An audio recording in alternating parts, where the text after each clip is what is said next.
Samantha had always been an independent woman, living in a small, quiet neighborhood on the edge of the city. She loved her peace and quiet, the familiarity of her surroundings. But recently, something had shifted. It was subtle at first, like a chill in the air, a slight feeling that someone was watching her even when she was alone in her house. It started one evening.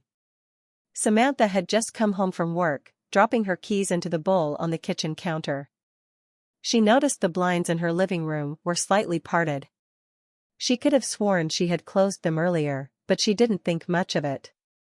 Maybe the wind had blown them open. She shut the blinds tightly and made her way to the kitchen to start dinner. That's when she heard it, a faint tapping sound.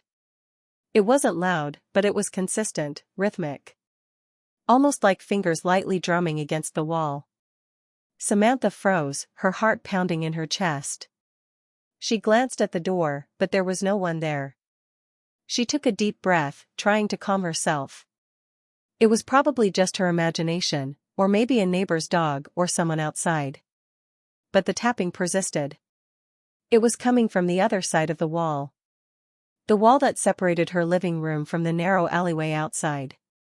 Samantha picked up her phone, intending to call a friend or even the police, but just before she pressed the contact, she heard a voice. A whisper. Samantha. She nearly dropped her phone. The voice was faint, almost drowned by the tapping, but it was clear enough. It was her name. And it came from outside the wall.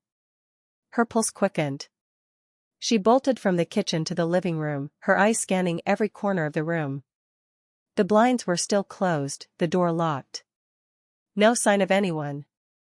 The tapping had stopped, but the whisper echoed in her mind. The rest of the evening was a blur. She couldn't shake the feeling that she was being watched. Her eyes darted around the room every few seconds, her ears strained for any